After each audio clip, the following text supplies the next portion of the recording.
Vamos a hablar un poco de Brasil. Por supuesto, merecería un tema, más bien dicho, uno o dos programas enteros, hablar de este pues, gran hermano país, hermosísimo, pero bueno, tiene 8 millones de kilómetros cuadrados. México tiene casi 2, si mal no recuerdo. Y bueno, todo lo que podríamos encontrar en Brasil, que es distinto, pues bueno, imagínense cuántas culturas hay ahí, ¿no? En Brasil, pero que está sufriendo muchísimo, ¿no? Por ahí, Jerónimo, si nos pudieras pasar una gráfica que sacamos el día de hoy de internet, precisamente de la Johns Hopkins. Bueno, aquí podemos ver a nivel mundial, digamos, cuántos fallecimientos por COVID están registrados. Esto siempre hay que hacerlo notar, registrados. Casi ya, desafortunadamente, están llegando a los 4 millones de personas. Estamos en 3.980.409. El número de vacunados, 3.219 millones de personas, ahí eso más o menos va. Pero si nos regresamos al indicador de fallecidos, Estados Unidos tiene 605.567, una cifra terrible. Brasil está en segundo lugar con 524.417, sí, ya rebasaron el medio millón. La India va por 402.728. México, las cifras a la tarde, no he sumado los que ya dio a conocer la Secretaría de Salud, 233.689. Bueno, fueron afortunadamente pocos. Esperemos que dentro de muy poco haya ninguno, por lo cual hay que pues, seguirnos cuidando.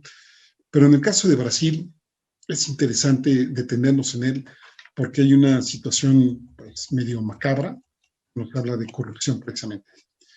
El presidente Jair Bolsonaro tenía, o no sabemos si todavía tiene o tenía en mente un plan para propagar el coronavirus entre su población y que en Brasil se diera la denominada inmunidad de rebaño. ¿Qué es esto de la inmunidad de rebaño? Bueno, pues que la mayoría de la población fuera afectada por el COVID, fuera infectada por el COVID y que pues la mayoría de la población se supone pues creara inmunidad y a partir de eso pues frenar, digamos, la infección, ¿no? Se habla, algunos teóricos hablan de un 25-35% para generar inmunidad de rebaño, otros teóricos hablan de que es necesario un 75%. Vamos a quedarnos en ese intervalo, ¿no? Ahí pues ya también sería hacer un programa sobre este tipo de debates, sobre medidas de prevención del COVID, que si el cubrebocas, que si las vacunas, que si el COVID se transmite o no a través de objetos, o si es eminentemente por vía aérea, en fin, una serie de cosas que se siguen debatiendo, que seguimos descubriendo y que desafortunadamente también somos presas de las fake news y que pues ya muchas veces, sobre todo la gente que no se dedica al área médica, al área de salud, pues ya no sabe a quién sí creerle y a quién no. El asunto está que en una serie de artículos, y esto es lo que comparto con ustedes el día de hoy, una serie de artículos recientemente aparecidos en el diario El País, exponen varios aspectos sobre esta situación que está dando allá en Brasil. Aquí pudiéramos citar testimonios de la Comisión Parlamentaria que investiga precisamente la actuación del gobierno durante la pandemia, en los que se denuncia una trama para sobrefacturar la compra de la vacuna, una vacuna que se produce en la India, que se llama Covaxin. Eso en un contrato de $325 millones, que priorizaba una inmunización controvertida en este año, habiendo el gobierno brasileño descartado pues, otras vacunas que por lo menos ya han sido certificadas aún en situaciones de emergencia y aparentemente más sólidas desde el punto de vista científico, desde el punto de vista metodológico y de las pruebas que se vienen realizando, bueno, pues cuando se están probando vacunas, en este caso para el COVID. Por ejemplo, pues se puede citar la Pfizer, la Johnson & Johnson, etcétera, las que usted ya conoce. No sé si usted haya escuchado hablar de esta vacuna india, porque en Brasil Bolsonaro sí la había conocido, la Covaxin, verá que no está muy referenciada, que digamos, todavía hay ciertas dudas, pero parece ser que Bolsonaro le apostó a esta vacuna, aparentemente, de acuerdo a las evidencias que van saliendo, no tanto por proteger a la población, sino por aspectos económicos y de corrupción. Bueno, pues Bolsonaro sabría de que pues, las cosas no iban muy bien, que digamos, andaba algo mal por ahí y que pues esto habría sido orquestado, digamos, esta operación fraudulenta, esta operación de corrupción, habría sido orquestado precisamente por el líder del gobierno en la Cámara de Diputados. Estamos hablando de Ricardo Barros. un personaje vinculado a muchos otros casos de corrupción. Pudiéramos citar, por ejemplo, que Ricardo Barros fue en el gobierno de Michael Temer o de Michel Temer, como usted quiera decir, fue ministro de Sanidad. Y en aquel entonces, Ricardo Barros se mostró como uno de los más violentos enemigos de los sistemas sanitarios de tipo público. Es decir, era un privatizador, como los que nosotros ya hemos tenido el infortunio de conocer aquí en el país. Y bueno, para algunos analistas que él siga en el gobierno de Bolsonaro, pues es la prueba, fíjense cómo lo califican, la prueba absoluta de que la bandera anticorrupción de Bolsonaro, pues es otra de sus grandes mentiras. Déjenme leerles un pequeño párrafo de uno de los artículos del País, en donde dice que desde entonces, es decir, desde que está la política de Bolsonaro, cada madre, cada padre, cada hijo e hija, hermana y hermano se han visto sumidos en la pesadilla de que sus seres queridos podrían haber muerto para que los bolsillos de unos pocos se llenaran de dinero público. La denuncia del diputado Luis Miranda, que es incluso bolsonarista, y de su hermano Luis Ricardo Miranda, que es funcionario que coordina la división de importaciones del Ministerio de Sanidad. Ojo, fíjense el puesto, coordinador de la división de importaciones del Ministerio de Sanidad. Dice, pues han inoculado en la población la sospecha de que los ataques de Jair Bolsonaro a las vacunas de Pfizer y otros laboratorios tendrían el objetivo de beneficiar a la India para poder enriquecerse ilícitamente. En este caso, la corrupción habría alcanzado lo innominable al retrasar la vacunación, lo cual pudo haber costado alrededor de 95,000 vidas.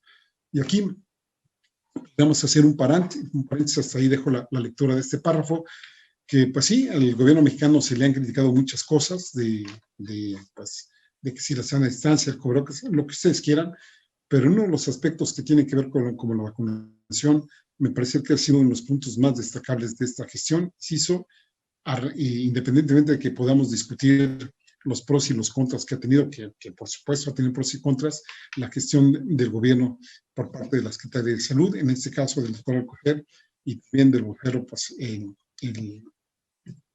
doctor, pues ya hasta se me fue el nombre del subsecretario Gatell. Bueno, regreso a Brasil.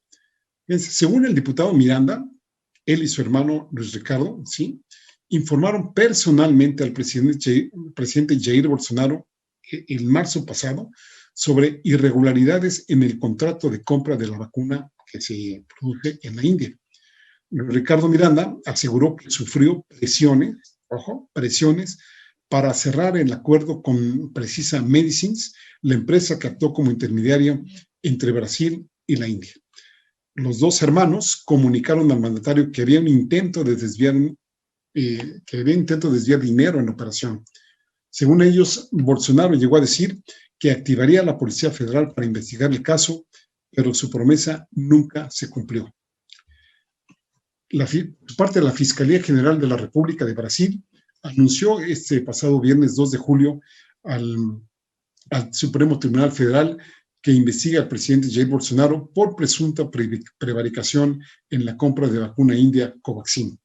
En la solicitud de la FGR, el equivalente a la de nosotros, firmada por el subprocurador general de la República, Humberto Jaques de Medeiros, se pide que se aclare lo que se hizo después de la reunión en términos de adopción de medidas. También solicita información a la Contraloría General, al Tribunal de Cuentas de la Federación, a la Procuraduría General de Justicia del Distrito Federal de allá de Brasil y a la Comisión del Senado sobre posibles pruebas. Por lo pronto, allá en Brasil, la adquisición del medicamento quedó suspendida tras esta serie de denuncias. Y ahora la investigación tratará de aclarar si el presidente sabía de las irregularidades y no actuó, cometiendo así, como les decía, el delito de prevaricación que castiga al funcionario público acusado de retardar o dejar de realizar indebidamente un acto oficial o practicarlo en contra de una disposición expresa de la ley para satisfacer un interés o sentimiento personal. Aquí, el punto negativo es que el fiscal general de Brasil, Augusto Aras, pues ha sido hasta ahora un férreo defensor del presidente Bolsonaro. lo ha defendido ante el Supremo de todas, pues sí, ante el juez supremo, de todas las solicitudes que parten de la oficina de la Fiscalía y que ya no siguen más, digamos, allá los procedimientos y quedan ahí parados. ¿Han oído ustedes esto en alguna parte?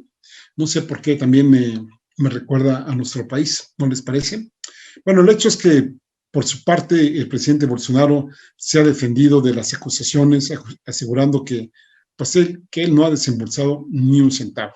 Bueno, pues es que no se le acusa de desembolsar ni un centavo, ¿no? A lo mejor él está pensando en sus bolsillos, que le acusa precisamente de la utilización o de la malversación de recursos públicos, que afortunadamente en términos económicos ya lo pararon en Brasil, pero en términos de salud de la población brasileña, como decía, pues parece ser que decenas de miles de muertes se pudieron haber evitado en Brasil, y bueno, pues ya los vemos con estas cifras que rebasan ya desafortunadamente los 520,000 decesos por la pandemia del COVID-19. Otro involucrado en este tipo de situaciones en Brasil, y que hay que nombrarlo también, es el exministro de Salud, Eduardo Pazuello. El Ministerio Público ha presentado una demanda en su contra. Se le exige que responda por daño al patrimonio público y violación de los principios de administración en la gestión de la pandemia.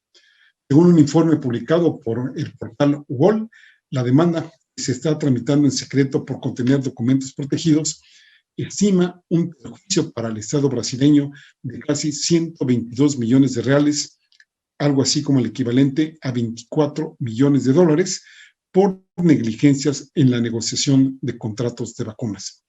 El Ministerio Público Federal brasileño pide el reembolso total de los daños, más el pago de una multa de hasta el doble del importe presuntamente perdido. Además, la Fiscalía pide que Pazuello pierda los cargos públicos, los derechos políticos durante 8 años y que se le prohíba cerrar contratos con el Estado. Aunque Pazuello dejó de ser ministro de Sanidad, pues actualmente él ocupa un cargo en la Secretaría de Asuntos Estratégicos de la Presidencia. Imagínense, un personaje acusado de este tipo de situaciones, que además lo vimos cuando ocupaba todavía el cargo pues, a inicios de la pandemia. Pueden buscarlo en el internet, en Google, y verán el tipo de declaraciones que hacía el tipo, bueno, como para tenerlo, pero lo más lejos posible, ¿no? Y que ocupe en el gobierno de Bolsonaro la Secretaría de Asuntos Estratégicos, nada más imagínense con todo lo que ello significa, pues ya me dirán cómo les pudiera ir por allá a las y los brasileños. Termino diciendo, como concluyen en algunos de los reportajes del país, en Brasil es fácil morir. Para quienes sobreviven es muy difícil vivir. Si Bolsonaro sigue en el poder, habiendo ejecutado de forma demostrable un proyecto de exterminio y siendo ahora sospechoso de robar vidas por dinero, ¿qué quedará del país? El impeachment, es decir, su destitución, sería el primer acto de justicia. Y tiene que ocurrir ya. Y afortunadamente, pues, y esto ya lo decimos nosotras y nosotros, pronto habrá elecciones en Brasil, y Luis Ignacio da Silva Lula apunta como uno de los grandes favoritos a asumir nuevamente la presidencia de la República Brasileña. Ojalá, mientras tanto, pues haya una contención del daño, una limitación de todos los daños, ya no solo económicas, que eso pues, en última instancia sería lo de menos, sino en las vidas que está llevándose este gobierno totalmente negligente de Brasil, de Jair Bolsonaro. ¿No les parece? Vamos a hacer una pausa y regresamos aquí a Mirada Crítica. Ahora volvemos.